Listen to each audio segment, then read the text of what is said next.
Es una profesora que está en Venezuela, no podía venir por razones obvias, ¿no? Y entonces nos ha mandado su vídeo con su ponencia. Y luego, cuando ya acabemos de escucharle a ella, haremos una mesa redonda, dinámica a poder ser, con una serie de preguntas que se suscitan con el tema que ella plantea y que tiene que ver centralmente con el propio Congreso. Por tanto, como no sabemos si vamos a pensar que la gente se vaya incorporando cuando pueda, pero arrancamos. Entonces voy a poner el vídeo. ¿Cuál estás aquí? Hola, muy buenos días o buenas tardes.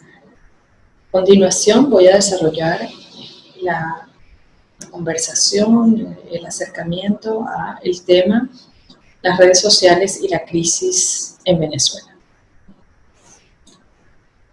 Mi nombre es María Elena del Valle Mejías y pertenezco a la Universidad Metropolitana de Caracas. También a otra universidad de la que les hablaré un poquito más adelante, pero una de las universidades para las cuales trabajo y realizo investigación es la Universidad Metropolitana de Caracas. Desde hace ya 13 años que trabajo con ellos y es una universidad privada. Adicionalmente, trabajo para la Universidad Pedagógica Experimental Libertador, en este caso una universidad pública, y tengo el honor y la dicha, a pesar de los diferentes contextos adversos, de ser profesora de ciencias sociales, de humanidades, y de disfrutar profundamente el ejercicio de mi profesión. Quiero agradecer muy brevemente la invitación que me hiciera en su momento la doctora Carmen Marta, una colega por la que tengo un cariño muy especial, con la que he trabajado desde hace muchos años en los grupos de investigación en España y desde Venezuela, que es mi país de origen. Y pues quiero agradecer la oportunidad de estar compartiendo hoy aquí con ustedes, gracias a su invitación y a todo su comité organizador. Gracias, Carmen Marta, gracias a todos los compañeros que se encargaron de la logística, de la invitación, de hacer los vínculos necesarios para mi participación aquí. Como les comentaba, pues son 13 años aproximadamente de investigación que han girado en torno a 3 líneas fundamentales de lo que tiene que ver con mis intereses investigativos. Historia cultural, en primera instancia, una línea de investigación que responde pues, a mis 2 primeros posgrados en Historia de América, Historia Universal, en los que me encuentro con un nicho de investigación en particular que es la historia cultural. Quienes han leído un poco de Peter Burke, de Jacques Le Goff, o acá mismo en España, a Carlos Martínez Shaw, saben que la historia cultural es uno de esos nichos inagotables de experiencias de investigación, a cada cual más interesante. En segundo término, el análisis del discurso, diferentes modalidades y estructuras de comunicación, y los estudios de la comunicación en sí mismos, entre los cuales, pues obviamente, está la prensa, redes sociales, discursos de personajes públicos, comunicaciones internas, entre otros. Hoy día, y un poco explicando la selección del tema de investigación, creo que nadie, ninguno de los que hoy está escuchando esta breve comunicación, podría imaginar la vida sin las redes sociales. Las redes sociales se han constituido hoy día en un elemento prácticamente ineludible dentro de nuestros escenarios comunicativos. En 1.900 millones se calculan las personas registradas en Facebook, 1.200 millones que usan WhatsApp, 1.000 millones que usan YouTube, 700 millones que utilizan Instagram, y más de 328 millones que tienen cuentas y son activos en Twitter. Con lo cual, hoy día asumir la comunicación, la formación y nuestra interacción en sociedad sin tomar en cuenta las redes sociales sería un error garrafal. Tanto es así que estadísticas señalan que las organizaciones utilizan como mínimo o destinan como mínimo el 20% de su presupuesto a lo que tiene que ver con el marketing digital. Y dentro de ese marketing digital, que involucra diversos soportes, consideran el 64% de las empresas que son las redes sociales el más efectivo. Por ejemplo, Facebook. Facebook como red social genera cada segundo 6 nuevos perfiles. Cada segundo se inscriben y se registran 6 personas nuevas en esta plataforma. También es interesante destacar que de esos 81 millones son falsos. Los perfiles que vemos en esa red muchas veces no responden ni a la imagen ni a la identidad de las personas que se registran. Pero es también muy interesante saber que el 65.8% de las empresas en Estados Unidos utilizan esta plataforma para mercadear sus productos, para posicionarlos y darlos a conocer. Las redes sociales, sin duda, se han ido constituyendo en fenómenos muy interesantes, interconectados con otros que se van derivando de la práctica ligada a ellos, como son, por ejemplo, las cuentas oficiales y lo necesario que se ha vuelto, inclusive para instituciones y personajes que no estaban ligados al mundo de este mundo 2.0, la creación de cuentas oficiales. Y las cuentas oficiales se van volviendo referentes, indicadores de la realidad, de las decisiones, de las posturas y de las diferentes comunicaciones que se van haciendo necesarias en el mundo. El surgimiento de los Instagramers o los YouTubers o de los denominados influencers, personas que no necesariamente tienen preparación, pero que logran posicionarse y hacer de sus aportaciones trending topic con una velocidad importantísima, generando celebridades instantáneas, podríamos decir, ¿no? Una civilización del espectáculo en la que las redes sociales le sirven de apalancamiento a estos personajes. Y otro fenómeno interesantísimo, el fenómeno del cotilleo, de lo que algunos denominan la posverdad, ¿sí? Esa idea que nos vamos haciendo del mundo que nos rodea en función de la información que recibimos, procesada una y mil veces a través de la red social, las redes sociales. Ese e-boom, word of mouth, esa palabra de boca que va haciendo en muchos casos la manera como tenemos de saber lo que está ocurriendo en relación a nuestros líderes, pues es necesariamente seguirlo a través de sus redes sociales. Cuando antes de la aparición de estos espacios teníamos que mirar la televisión o leer la prensa, hoy día basta con seguirlos en sus redes sociales. Dictadores, presidentes, el Papa Francisco I, Dalai Lama o, muy importante, Kim Kardashian, esta celebridad instantánea que se ha ido posicionando y que es una influencer sin saber y tener claro exactamente en qué estriba su poder de influencia.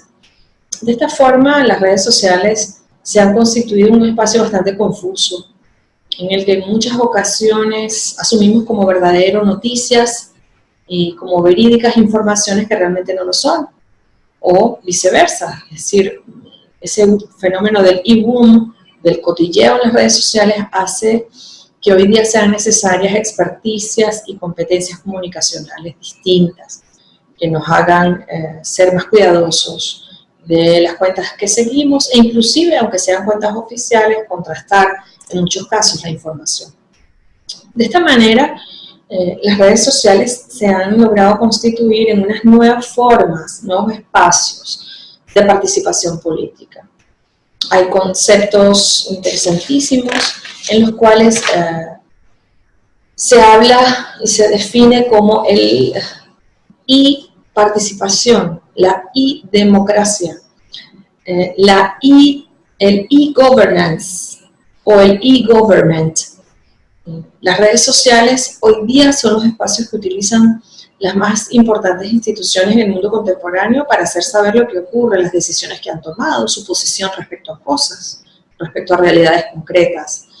Hoy día la democracia utiliza las redes sociales, en muchos casos hemos visto elecciones o encuestas que pulsan la identidad política de ciertos contextos que se realizan a través de redes sociales. De esta forma, las redes sociales se han ido constituyendo nuevos mecanismos de fidelización y en función de ello, pues respetamos más o menos la información que percibimos a través y recibimos a través de redes sociales, dependiendo de cuál nos la está suministrando. También han surgido nuevas formas de participación. De repente podemos saber la aceptación de la propuesta de un político por la cantidad de seguidores o de retweets que recibe o de likes en Instagram de una determinada actitud o acción en concreto. No necesariamente ese darle like implica que la persona vaya y vote por ese político al que le ha dado like en su red social. Hay nuevas formas de participación y con ello no estoy diciendo que sean mejores o peores, son sencillamente distintas. Y las redes sociales también se han constituido en un espacio en el que intentamos encontrar la certeza, ¿no? Lo más cercano a la verdad que nos rodea, que nos circunda.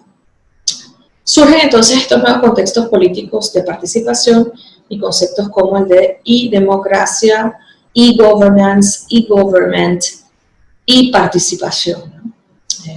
Interesante porque llegan inclusive a banalizarse los deberes políticos y ciudadanos, pensando que si retuiteamos una información o si le damos like a la fotografía de alguno de estos personajes políticos, pues estamos teniendo participación política, estamos teniendo vida y estamos ejerciendo debidamente nuestros derechos políticos. Sin duda alguna, son escenarios y formas de participación completamente diferentes.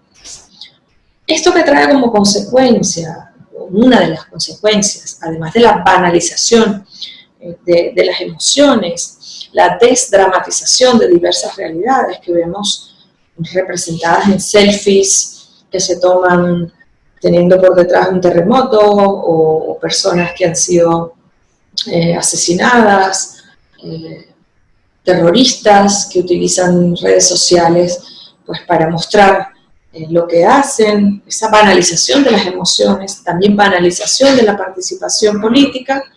Igualmente podemos ver dentro de las redes sociales un fenómeno que se denomina realidades aumentadas o disminuidas. Esa representación de la realidad que hace cualquier ciudadano de a pie, cualquier ciudadano común, registrando la realidad desde una perspectiva para una perspectiva, son sin duda alguna realidades que no son ajenas a intereses ideológicos, a entramados ideológicos particulares. Ergo, al final del día, realidades aumentadas o disminuidas en función de unos intereses, en función de unos propósitos en particular. ¿Qué toca entonces hacer? Yo puedo hablar, y de hecho de eso se trata esta conversación, de las redes sociales en el caso venezolano.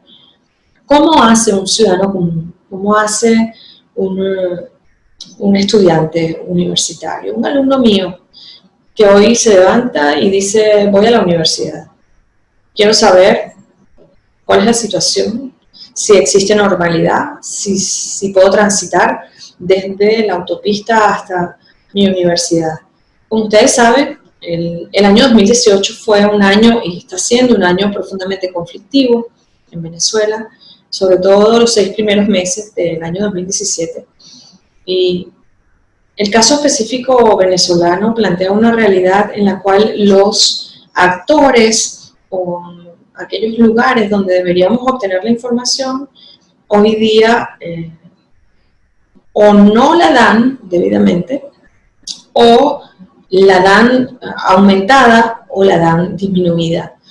Como seguramente ustedes saben, en Venezuela solamente en el último año, en el 2017, se han cerrado más de 180 emisoras de radio. Solo quedan algunas comunitarias y una que otra, pero que sin duda alguna pasa por un proceso de censura o autocensura que limita la información que da. Y canales de televisión de acceso gratuito, pues queda Venezolana de Televisión, Televen, Venevisión, que son obviamente canales que tienen una matriz editorial muy particular. ¿Con esto qué quiero decir? Bueno, ese muchacho prendía a las 7 de la mañana su televisor para ver cómo estaba la situación antes de salir a la universidad, y en la televisión estaba dando El Chavo del Ocho, o la televisión estaba dando un programa de cocina, explica cómo se hacen buñuelos, por ejemplo. Me llegó a pasar a mí, y esto no es sino una experiencia muy personal.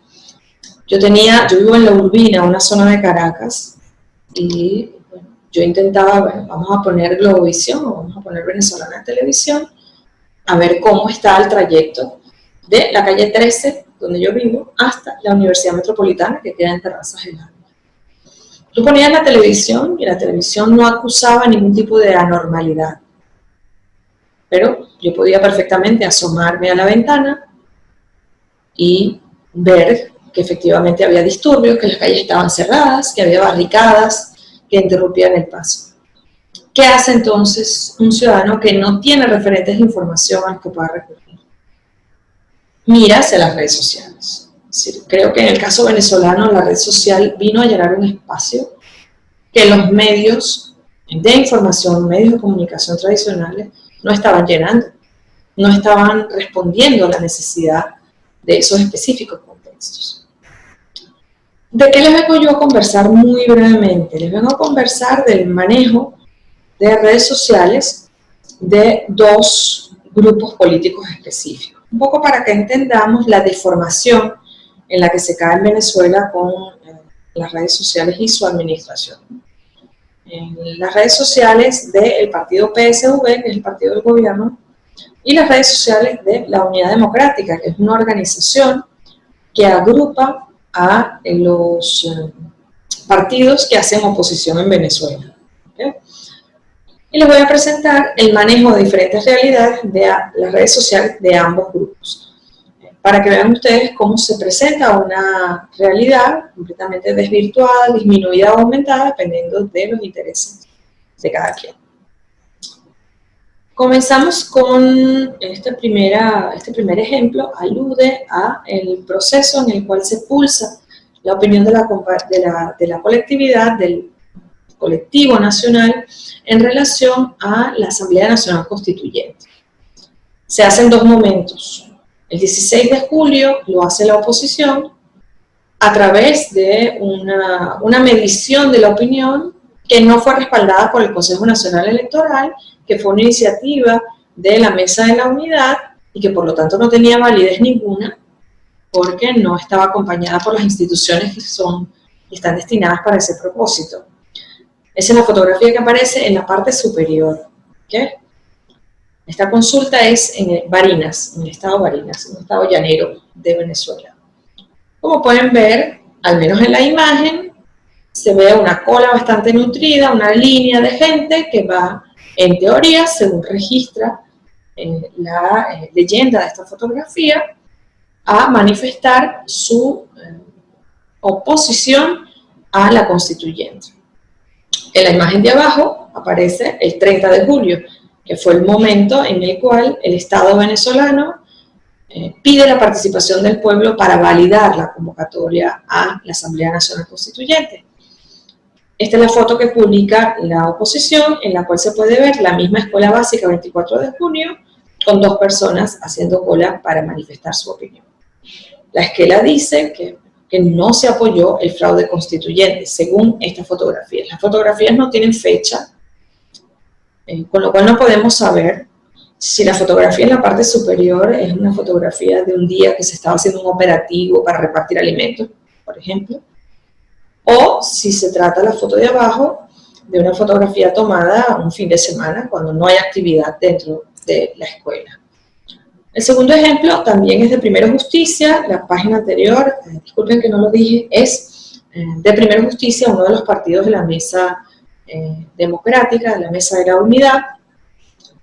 Esta es la misma fecha, 30 de julio, y este es un colegio en el que, en teoría, no hay sino 8 o 9 personas manifestando su aprobación a la Asamblea Nacional Constituyente. La esquela dice: desde varios estados de nuestra Venezuela, los centros de votación se encuentran totalmente vacíos, dice esta imagen, ¿no? Si van a esta publicación, que es la del 30 de julio, verán que hay una lista de aproximadamente unas 8 fotografías en las cuales se puede ver que no hay, en teoría, personas en la cola. Del mismo modo, no se sabe si es el proceso electoral, si fue en la última hora de la tarde o en la primera hora de la mañana. No hay un registro adecuado de la información. Esta es otra imagen del mismo partido, es una cuenta oficial, la cuenta oficial del Partido Primero Justicia. Este es el 27 de julio en la Avenida Bolívar, que es la avenida en la que se reúnen los partidarios del gobierno en cada uno de esos encuentros. Digamos que es un punto común y tradicional de reunión de los afectos al gobierno. Y esta imagen es una imagen aérea de la Avenida Bolívar, evidentemente muy poco concurrida, según estas personas que presentan esta fotografía. Recordemos que en el caso de Venezuela, las manifestaciones y congregaciones llevadas a cabo por el gobierno son múltiples, yo diría que casi incontables, con lo cual, al no identificar debidamente la fotografía, esta puede ser de hace 6 años, o del 2014, o del 2016, o del 2017. Realmente no hay ningún tipo de registro dentro de la fotografía, pero finalmente lo que se quiere decir es que no contó con convocatoria, con poder de convocatoria, esta reunión a la que convocó el gobierno. Este es el mismo día y el mismo lugar, es la misma Avenida Bolívar, pero en este caso hablamos de la cuenta de Instagram de Jorge Rodríguez, quien es uno de los representantes más importantes del partido de gobierno. Y acá podemos ver la misma Avenida Bolívar atestada de personas en el acto de cierre de campaña de la Asamblea Nacional Constituyente. La alegría, los colores y la cantidad de personas concurridas allí, pues dicen todo lo contrario. Igualmente están acompañadas aproximadamente unas 8 o 9 fotografías desde diferentes panorámicas del mismo lugar.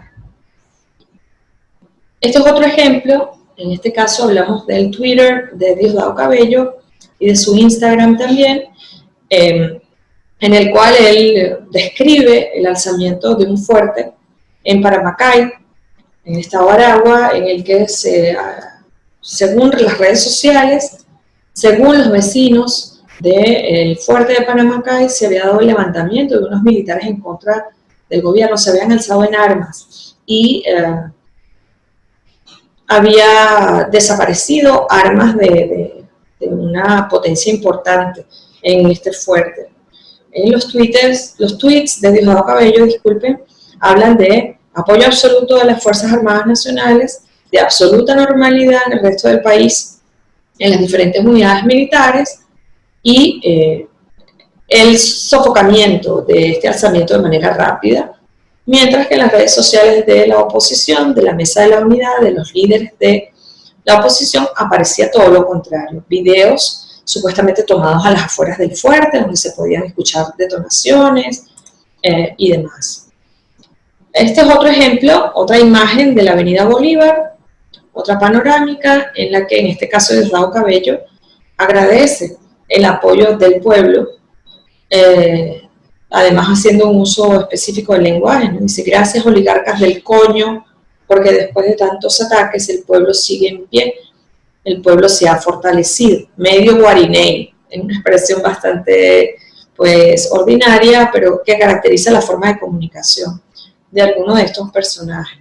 En todo caso podemos ver dos realidades aparentemente opuestas, tomadas en el mismo momento, obviamente también con objetivos distintos. El punto acá, porque no quiero distraerme cayendo en diatribas inútiles, ¿no? ¿Quién dice la verdad y quién no? Acá yo no me estoy deteniendo en quiénes son los mentirosos, si los mentirosos son los que siguen al gobierno o si los mentirosos son los de la oposición. La pregunta acá no es quién aumenta la realidad o quién la disminuye.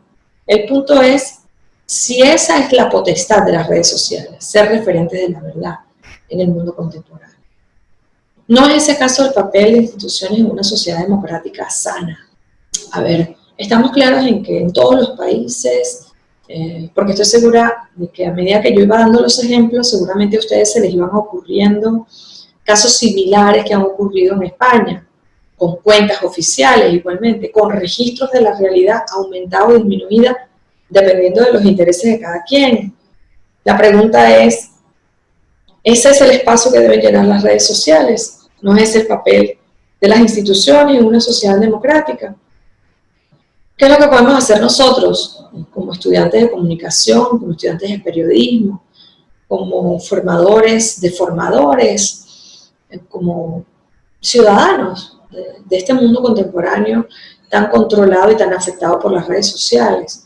Pues yo creo que hay una competencia planteada por la UNESCO y que todos deberíamos desarrollar de manera consciente y sostenida, que es el pensamiento crítico.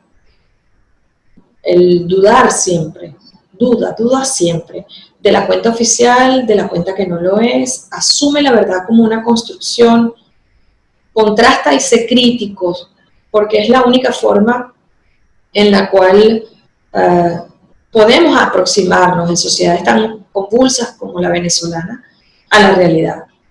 A mí no me quedaba otra cada día que chequear redes sociales para ver si salía de mi casa o no, porque mientras las redes sociales de instituciones gubernamentales decían que donde yo vivo no estaba pasando nada, yo lo podía ver desde mi ventana. Una realidad completamente distinta. Uno como ciudadano entonces tiene que cultivar la gestión de la información como competencia y el pensamiento crítico en la gestión de esa aproximación a la verdad. Finalmente, ya para concluir, yo quisiera que se llevaran ustedes esta reflexión, estas preguntas, y que las compartieran conmigo, ¿por qué no? Si así les apetece. Compite un periodista con esta suerte de reporteros, cronistas digitales, que son cada persona con un móvil en la calle. Y de hacerlo, ¿con qué herramientas debe contar? ¿Cómo se hace para competir en el registro de la verdad con millones y millones de personas con teléfonos móviles en la mano? ¿Puede ser superado o sustituido un periodista por estas nuevas formas de comunicación? ¿Se puede verdaderamente improvisar un cronista de la realidad, de los contextos, como está ocurriendo? ¿Es correcto darle la beligerancia que le hemos dado a las redes sociales en el registro de nuestra realidad contextual? ¿No deberían ser nuestros referentes otros, distintos? ¿Pueden ser los canales y cadenas de televisión suplantados por estos nuevos espacios? ¿Cómo deben prepararse los estudiantes de comunicación para responder a estos retos? Sin duda alguna, estoy segura de que a medida que yo iba citando los ejemplos, a ustedes se les han ocurrido miles, porque no es un fenómeno que ocurra solamente en mi país, que es un país del tercer mundo, que experimenta un deterioro sostenido en la formación de sus ciudadanos desde hace aproximadamente unos 20 años. Un fenómeno que ocurre en todo el mundo.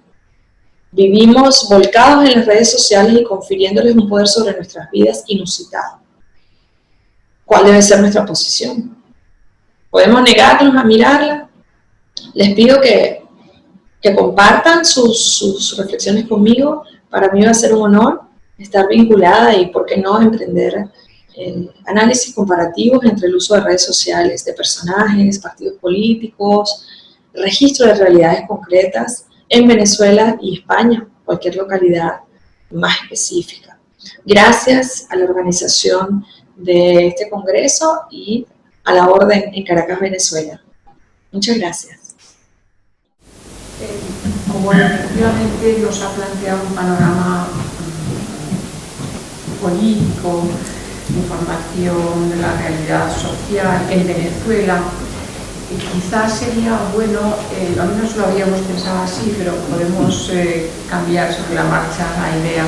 Me parecía que algunas de las preguntas que ella ha suscitado, como esto se trata de una mesa redonda, las podríamos ir reformulando e incluso entre los participantes para dar respuesta y luego además poder interactuar con las personas que están al otro lado de la mesa. O sea, que en lugar de ser una mesa rectangular, sea una mesa redonda de verdad, que la podamos abrir y todo el mundo tiene ocasión de poder participar, ¿no?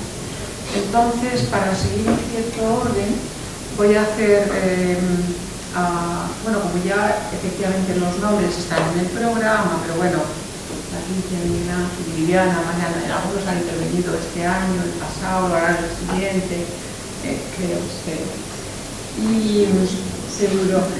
Y entonces vamos a hacer un turno rápido donde puede ser incluyente. Si a alguien le apetece a una pregunta formulada, va a ser casi como una sesión de jazz, pero sobre una melodía dada. Yo doy la melodía y a ver cómo nos suena esta música. Interpretando. Bien, entonces, la primera pregunta que al escuchar su conferencia a mí me suscitó era realmente nos debemos plantear de forma social y global la importancia de las redes sociales y si es planteable que han sustituido o no a los medios de comunicación de masas tradicionales para la información ciudadana además de carácter próximo. Entonces yo abro el turno y quizá de izquierda a derecha para que siempre así las agujas en dirección contraria a las agujas del reloj. Empezamos por Patricia. Muy bien, muchas gracias. No sé si se me oye, si está puesto el altavoz, si no sí. Hablo más alto. Bueno, dar las gracias lo primero a la Universidad de Zaragoza por la invitación para formar parte de esta mesa redonda. Soy profesora de Relaciones Internacionales en la Universidad Carlos III de Madrid y el tema de las redes sociales y mezclado con la política internacional es una de las áreas que investigo. Cuando planteabas esta pregunta me surgían muchas dudas a su vez, ¿no? Era si las redes sociales han sustituido a los medios de comunicación tradicionales para la información ciudadana. Me planteaba en primer lugar cuáles son las redes sociales, porque hay muchas redes sociales, si era Twitter, si era Facebook, si era Instagram, porque dependiendo además de los países, en cada uno el consumo de una red social es diferente. La segunda duda que se me planteaba era el grado de penetración de esas redes sociales en los respectivos países, para saber realmente si lo han sustituido, si ese consumo ha sustituido en esos países o no, porque lo que ocurra en un país no puede ser extrapolable probablemente a los otros. Lo vimos con la revolución en Egipto, con las mal llamadas primaveras árabes, en las que se habló y se le puso la etiqueta que era la revolución de Twitter, la revolución 2.0, y que luego se comprobó realmente que el índice de penetración de Twitter en la población egipcia era muy bajo y había habido otros factores realmente que contribuyeron. La siguiente duda era si habían sustituido a los medios tradicionales para la información ciudadana. Es complicado, yo diría, tanto para la información como para la desinformación ciudadana, porque unido a las redes sociales va unido también los bulos, los rumores, las falsedades. Entonces, incluso en el caso de poder afirmar en un caso concreto que lo han sustituido, no tanto a lo mejor como información, sino también o complementariamente como desinformación ciudadana. Y esto es algo que me parecía interesante subrayar. De lo que no cabe duda, y hoy echando un vistazo al periódico, curiosamente una de las noticias es una ley que se aprueba en Venezuela, una ley contra el odio que establece penas de hasta 20 años, amenaza a los partidos políticos opositores, a los medios de comunicación y regula la opinión en las redes sociales. Y estoy leyendo lo que ha publicado el periódico El País esta mañana. Bueno, no voy a entrar más en detalle sobre la situación concreta en Venezuela en este sentido, sobre esta ley del odio, sino simplemente hacer referencia a la importancia de las redes sociales, en este caso en Venezuela, como hablaba la ponente, y lo que sí diría o podría afirmar es que las redes sociales se han convertido probablemente en un freno a los gobiernos autoritarios o en una forma de información importante en aquellos países donde el acceso a la información es muy limitada. En países como Venezuela, donde Reporteros Sin Fronteras, en su índice sobre la libertad de prensa, lo sitúa en el puesto 138, en un total de 170 y tantos países, y que, por tanto, evidencian el papel que cumplen, como digo, como freno en algunos casos, o por lo menos como intento de desafiar a las autoridades. No quiero extenderme más, he dicho muchas cosas porque la verdad es que era complicado con la pregunta intentar responder solamente con un sí o un no.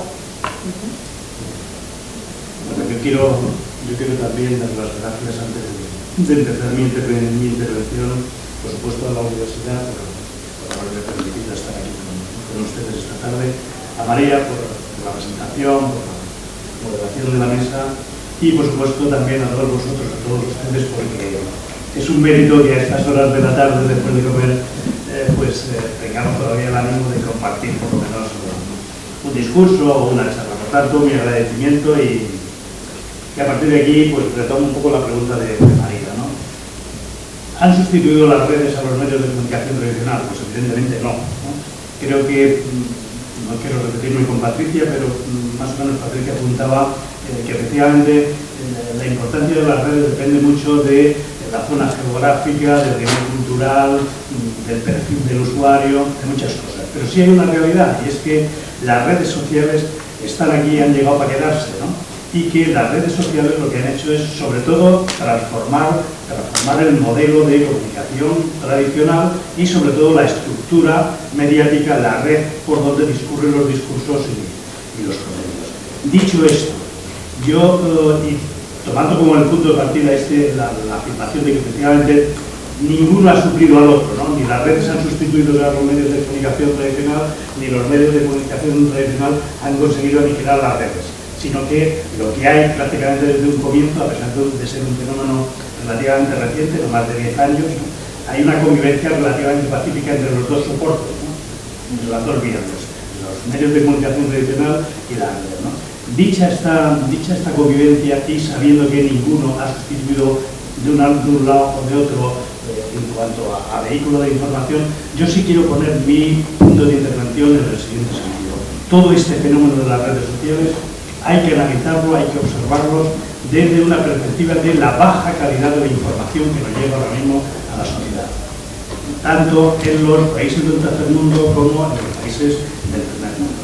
Probablemente estamos atravesando, en España por supuesto, pero también fuera de aquí, estamos atravesando uno de los momentos más complejos y que con menor calidad de información estamos soportando un poco todos los acontecimientos sociales que van sucediendo a nuestra vida. Probablemente los que tenemos ya alguna edad sabemos que ahora estamos asistiendo a una información muy mediatizada por el poder político. Analicen ustedes el caso de España, en versión española, o TV3, por poner ejemplos, digamos, comparables, ¿no? Tenemos una información mediatizada por los poderes económicos, por los grandes conglomerados industriales, y eso donde nos lleva es a una falta de calidad, ¿no? Si a eso le sumamos la convivencia con las redes sociales, lo multiplicamos exponencialmente. ¿Por qué? Porque las redes sociales, efectivamente, hay que poner en valor las buenas cosas que tienen como instrumento de distribución de contenidos y de información. Y de hecho, los medios de comunicación tradicional, aunque al principio no se lo querían mucho, lo utilizan justamente para llevar adelante su objetivo y su misión, ¿no? Pero ¿qué sucede? Así como detrás de un medio de comunicación tradicional, un medio de comunicación social, hay profesionales que de alguna manera su misión es validar los contenidos. Otra cuestión luego después es si eso se hace o no se hace, o si se hace bien o se hace mal, ¿no? En el caso de las redes sociales sabemos que hay muchas cosas que no tenemos todavía como sociedad de la información un sistema contrastado para validar lo que nos llega. De tal manera que ahí entramos ya en el tema de la posverdad, los rumores, un poco lo que comentaba tanto la profesora venezolana como mi compañera Patricia, ¿no?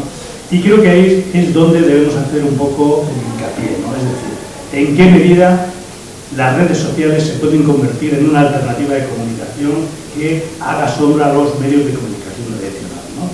Yo creo que yo soy firme partidario de que siempre haya alguien, algún sistema, algún método, algún indicador que valide el origen y los contenidos que se transmiten, ya sea por medios tradicionales como por redes sociales, ¿no? Personalmente yo creo que es necesaria esa convivencia entre las redes sociales como nuevos medios y los medios de comunicación social tradicionales, pero entiendo que todavía desde la profesión, desde los usuarios de comunicación e incluso desde los propios propietarios de los medios, no hemos sabido todavía encontrar un sistema de control mínimamente para validar la calidad de esa información. Y ahora, repito, quiero terminar como he comenzado, creo que tenemos un problema grave como profesionales, pero sobre todo como usuarios, como consumidores. Lo que nos llega es una información que no está basada por el talento de la calidad. Probablemente tenemos ahora mismo una gran oferta informativa a través de Internet, a través del periódico, a través de la televisión, a través de las redes, pero probablemente la relación es directa entre la gran cantidad de información que tenemos y la basura informativa que también nos llega. Por tanto, necesitamos articularnos como sociedad un sistema para validar y para contrastar esa calidad. Evidentemente, tendremos que convivir de una manera o de otra entre los nuevos medios, entre las redes y los medios tradicionales. Evidentemente sí, pero que necesitamos un sistema para validar lo que nos llega de uno o de otro sitio, eso sí.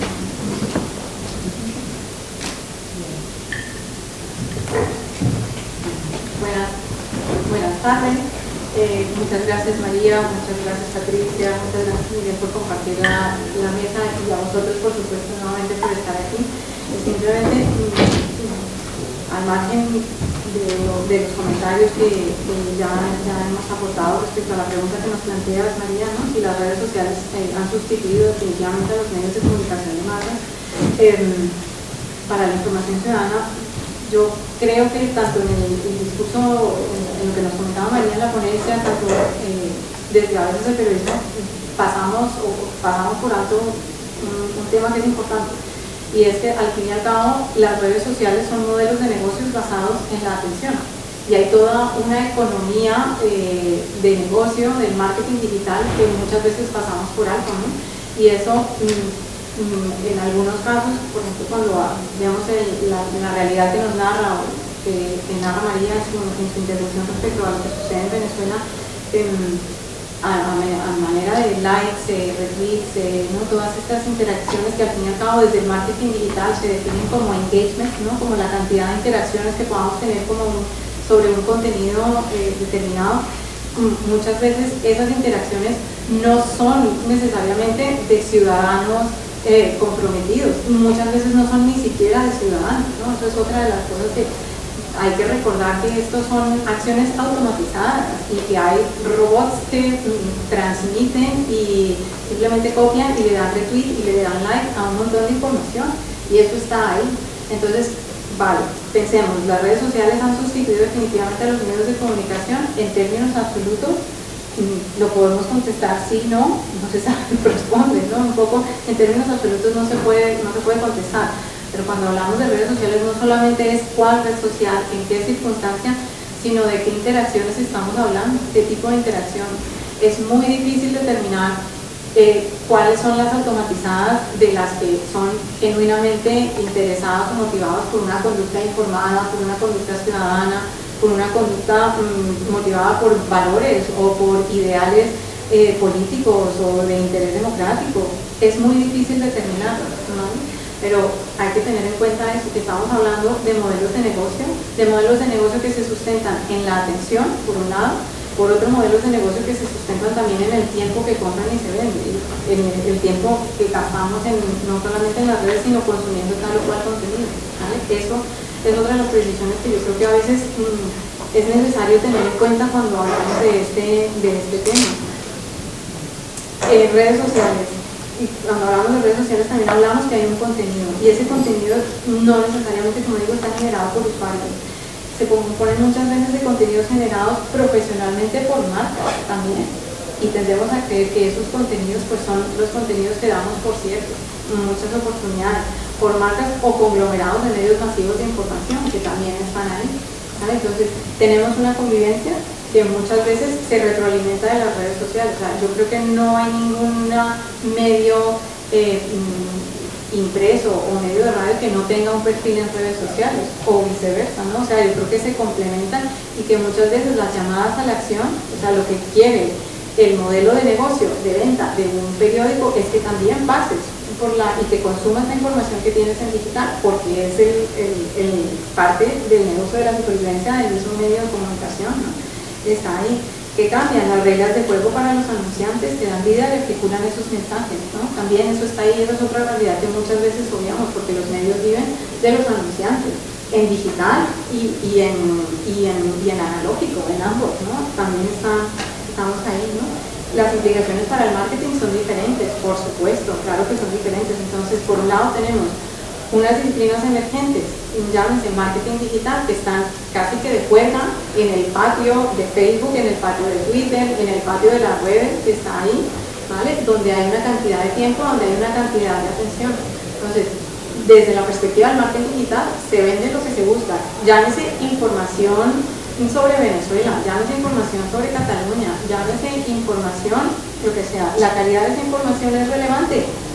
Depende, pero si sustenta esa información el modelo de negocio que tenemos, pues ahí va a estar, ¿vale? Simplemente eso. Entonces, para responder tu pregunta, la primera que nos planteas, María, si lo sustituyen, yo creo que los medios, las redes sociales son medios de comunicación masivos en sí mismos que se complementan, ¿vale? Y hay que tener en cuenta la dimensión del modelo de negocio que son las redes sociales para abordar esa realidad y que a veces desde otras disciplinas la dejamos un poco como de lado y tendemos como a no ver, pero esa es una realidad que está ahí, que influye directamente sobre la calidad de la información, la cantidad de la información y la calidad del usuario, que también está ahí implícita.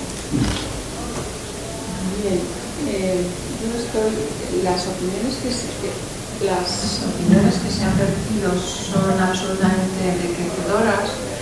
Estaba pensando que prácticamente estoy de acuerdo con todas ellas y también debería añadir algo, porque para acabar un poco la ronda y poder aceptar otras rondas, algo que alguien del público quiera también participar.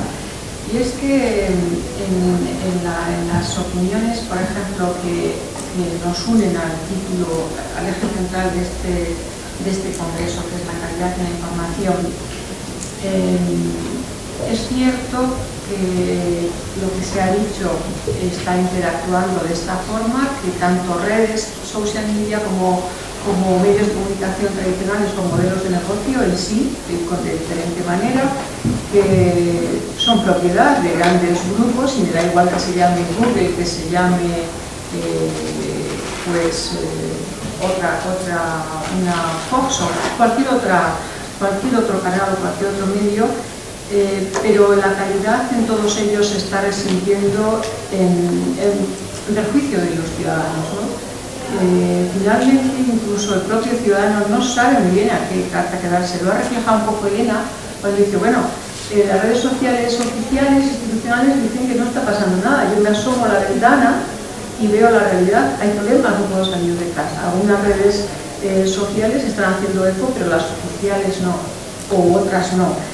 Es curioso cómo a mí me preocupa desde, claro, formar periodistas, como en España, por ejemplo, una figura que en los periódicos, los medios de comunicación norteamericanos, a pesar de que podamos estar no de acuerdo con todo el sistema norteamericano, existe, como son lo que ellos llaman los fact-checkers, están controlando, aquí nadie controla nada. Es decir, tenemos una realidad tan que se acepta todo, está en internet, son las redes, lo dice un bloguero, lo dice no sé quién. Yo la primera que lanzaba era un poco capciosa, porque efectivamente yo creo que de ninguna manera pueden sustituir las redes sociales a los medios de comunicación, porque tiene que haber una profesionalidad detrás. Y desde luego la responsabilidad profesional de un bloguero es cero, no tiene ninguna responsabilidad social profesional. Su profesión no le obliga porque no está vinculado con un código ontológico a esto.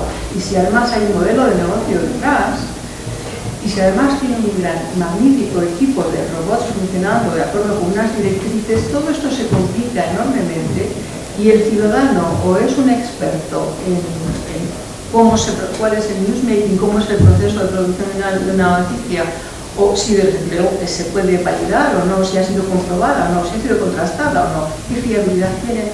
Todo eso pone de manifiesto una serie de cosas que el sistema democrático, a quién creemos, quién dice la verdad, quién no dice la verdad, para pasar a la siguiente pregunta, nos permite entrar así, pero realmente yo creo que estamos en un tema, en un momento, en un fenómeno, en un momento social tan complejo que profesionalmente va a haber que replantearse muchísimas cosas y desde luego no admitir todo lo que llega, sino como va llegando, darlo por bueno, sino poner en cuestión y en cuarentena muchísimas cosas y desde luego incluso formar un ciudadano crítico que sea capaz de poder discernir qué es fiable, qué no es fiable, qué hay detrás de esto, porque es imposible que se pueda hacer un control sistemático de todo lo que hay, es casi imposible.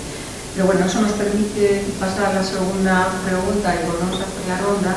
En este momento, un ciudadano medio, ¿dónde pensaría? ¿Quién le informa de la verdad? Es decir, ¿a dónde acude? ¿Qué oráculo le sirve? ¿Qué oráculo informativo va a consultar?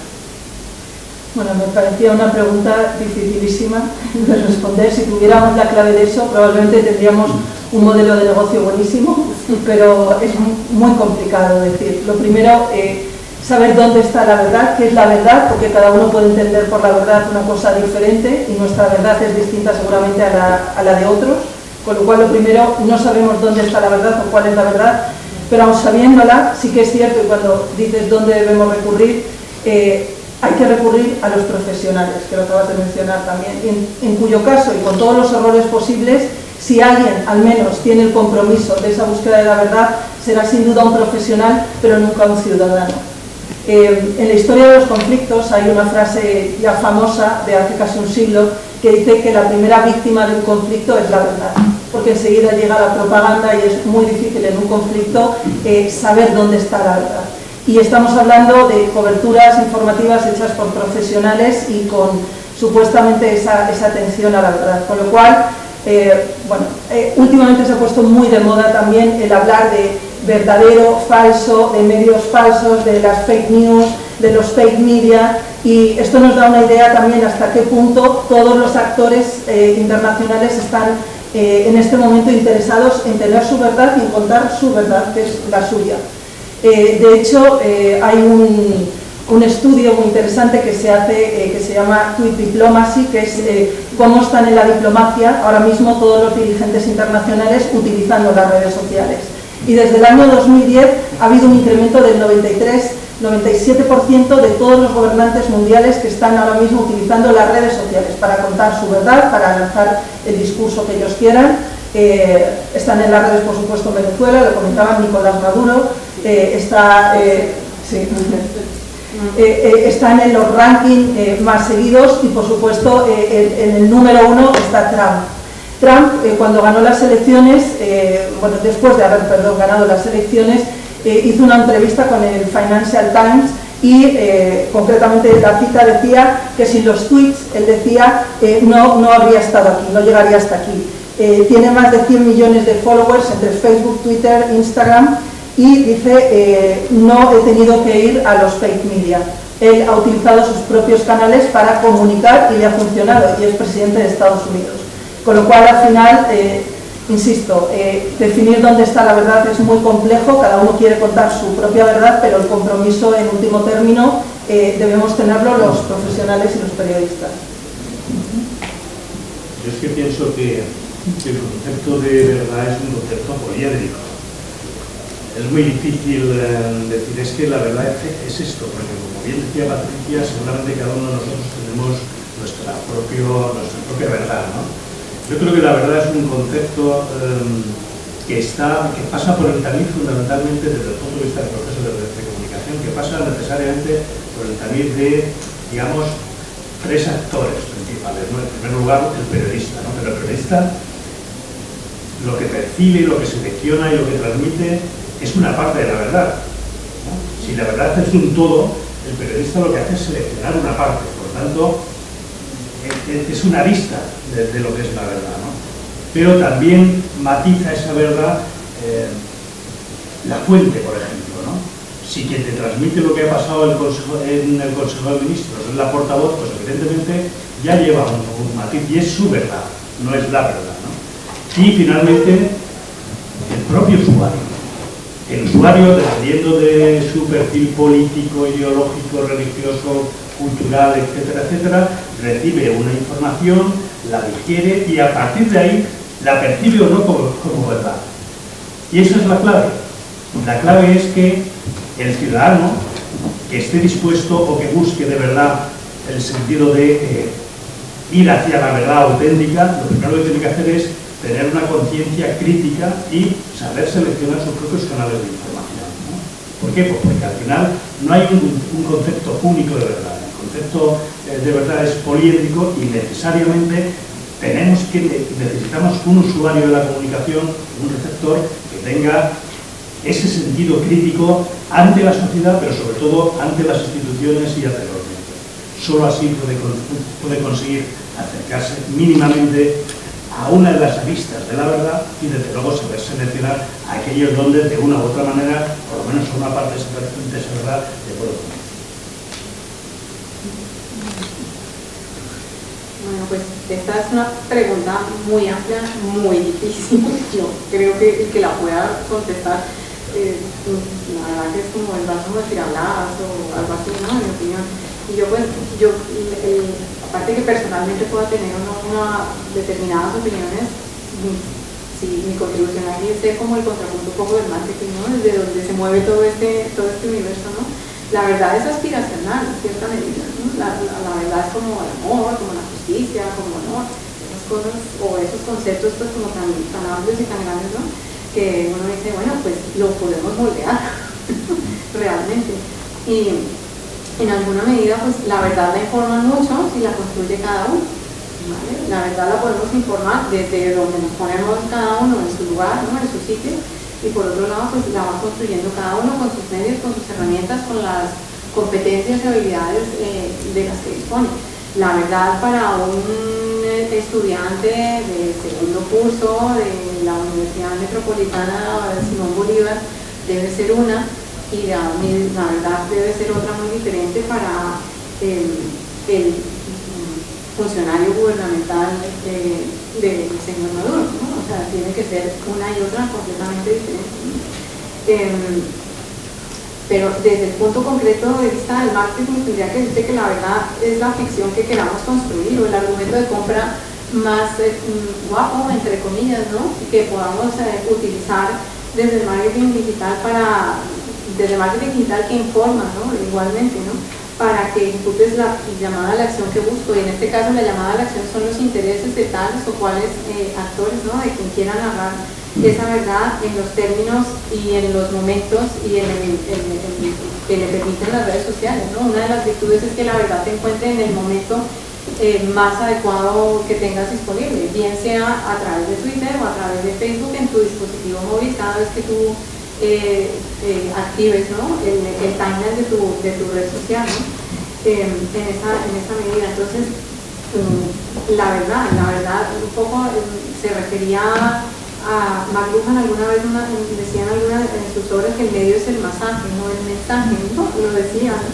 Y en los mensajes que construimos usamos imaginarios, las aspiraciones donde se representan los valores de cada uno. La verdad como valor absoluto, pues había que preguntarse cuál es, ¿no? Y la verdad de quién o la verdad de qué, ¿no? En esa medida. ¿Qué podemos hacer o qué sería lo deseable, ¿no? Que tuviéramos las herramientas para construir esa verdad? Eso sería lo más deseable para contrastar esa verdad. ¿Tenemos tiempo? ¿Tenemos las herramientas? Evidentemente no. Es imposible, creo, que en el mundo de hoy haya un fact-checker para cada timeline que hay en Facebook, en Twitter o en Instagram, en cualquiera de esas. Creo que es virtualmente imposible. ¿Qué nos queda? La competencia y la actitud crítica de la ciudadanía, pero el compromiso y la competencia del educador, de los padres de familia, de las mismas empresas como modelos de negocios para construir unas verdades relativamente sanas, ¿no? Entre comillas, aparte de que informen los intereses de los usuarios, los intereses de las empresas, pues cuáles son, ¿no? Entonces nos lleva todo como a un laberinto de ética, de profesionalidad, que probablemente, tal vez desde el periodismo, no se ha abordado de una manera muy amplia, ¿no? Y eso un poco me lleva a la pregunta que tú planteabas, ¿no? ¿Quién narra esa verdad? Hay periodistas, pero hay comunicadores, y vale más uno que otro. No sé, ¿no? Un poco, hay verdades que pueden narrar comunicadores aunque no sean periodistas. Es posible, y de hecho hay conflictos y situaciones donde suele suceder así, por la misma presión o censura que ejercen unos u otros que narran la verdad, ¿no? Entonces muchas veces el juego está ahí. Entonces, pues es lo que nos queda, ¿no? Confiar en la competencia y confiar como en la competencia de la ciudadanía, en el más amplio sentido de la palabra. Me parece muy sugerente, pero me da mucho miedo tener que confiar en la competencia del ciudadano, porque creo que evidentemente si el ciudadano percibe que en algún momento a los medios a los que se expone, a los que da igual que sean social media que sean medios tradicionales, si tiene la sospecha de que realmente lo que le están diciendo no es que sea fake news en absoluto, sino que sea una verdad parcial, estamos perdiendo al ciudadano, estamos perdiendo como profesionales la confianza y la credibilidad que tiene un profesional ante la ciudadanía, y estamos perdiendo la democracia, porque efectivamente en un momento en que el ciudadano ya no se fía de lo que le dicen los periodistas, ¿de quién se va a fiar? ¿De lo que le diga quién? ¿Modelo de negocio o político? Pues ahí estamos. Ahí estamos. Yo creo que, si me permites, hay un informe que se llama el Edelman's Report, no sé si lo conoces, ¿no? Y en su última edición se demostraba, ¿no? A través de sus estudios y demás, ¿no? Demostraba en el informe cómo de las instituciones que más pérdida de confianza evidenciaba era precisamente el periodismo. Una de ellas era el periodismo, tristemente. Lo siento, yo también, y además es algo por lo que tenemos que luchar, porque es inaceptable. Es que si hemos perdido la confianza del ciudadano, lo hemos perdido todo. Estamos trabajando para ellos. Pero si no nos creen, ¿qué está pasando? Pero es curioso, ¿no? Un poco, no sé, ¿no? En una medida está, por ejemplo, comparaba a alguien, también a algún redactor dentro del mismo Edelman, comparaba, ¿no? Las instituciones tradicionales, ¿no? Entonces ponía el New York Times, el Washington Post, luego demostraba cómo, ¿no? Estas grandes publicaciones, grandes, ¿no? Escuelas de la comunicación, el periodismo, ¿no? Iban en su declive, y como, por ejemplo, un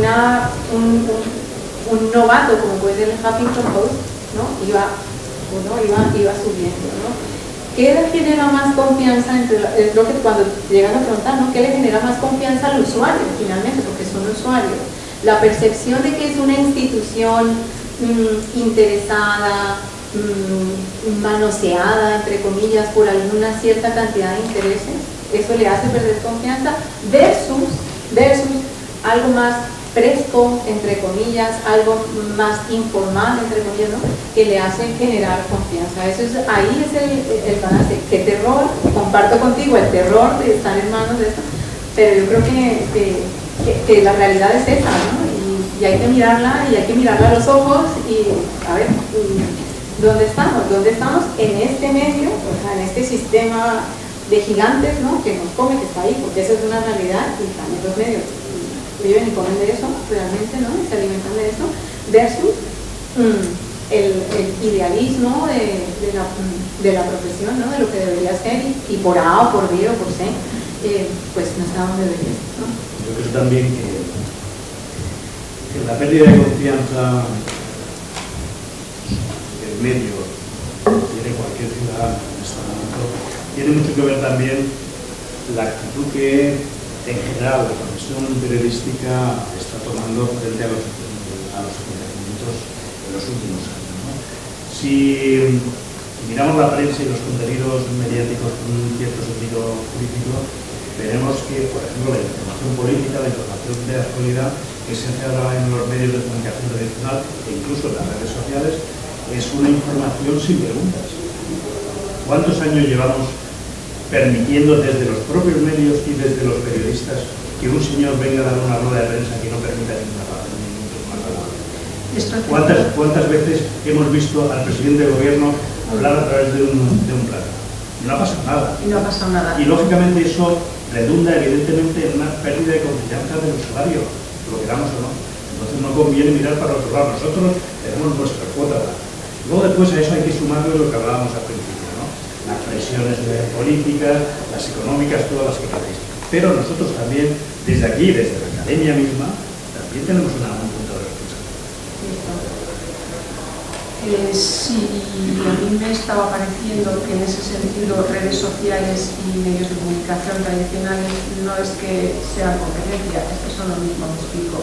Lo mismo nos da que en una rueda de prensa no se permita hacer preguntas y solo sea una información de declaraciones, que el señor Trump cuando se despierta por la mañana nos lo hace sustituir. Es que nos da igual, se ha sustituido la rueda de prensa en este momento sin preguntas por tweets. Antes eran de 144 caracteres, ahora vamos a ser de 280, pero hasta ahí entonces no hay réplica.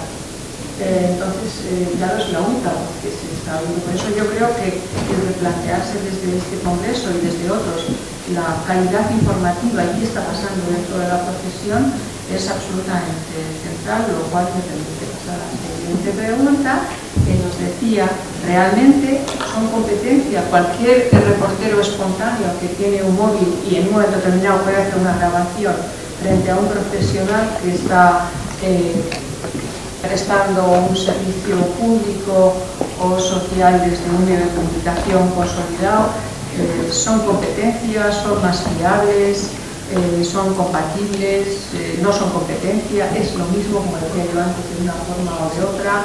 Nos da igual que nos lo hagan de una forma digital que físicamente, en una comunicación face to face, en una rueda de prensa, o que nos manden un tweet, pero si va a ser lo mismo, ya está directamente hecho y no hay réplica, y no hay pregunta.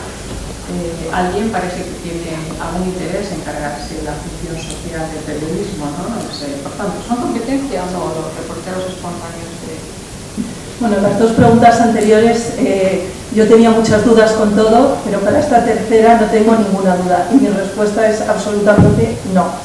Los reporteros espontáneos casi serían, o los periodistas ciudadanos, creo que son términos contradictorios. Es periodista y es ciudadano.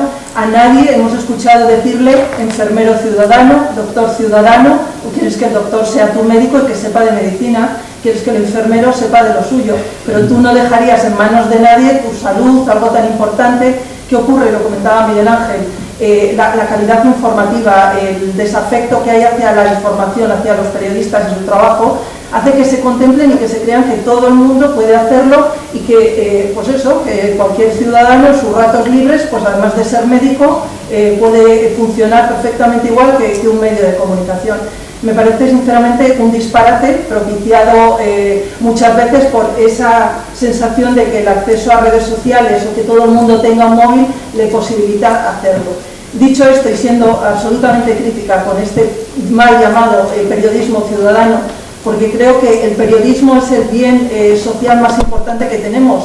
Si fuéramos realmente una sociedad consciente, trataríamos de cuidar y perseguir esa verdad y esa información y sería nuestro valor más preciado. Sin embargo, lo despreciamos, estamos en tiempos de los medios de entretenimiento, de los medios del ocio, nos importa tres pepinos la información de lo que pasa en Venezuela, en Yemen, en el Líbano o donde sea, y lo único que nos importa son temas de entretenimiento y en esa rueda entra ese periodismo ciudadano, espectáculo que se ha creado.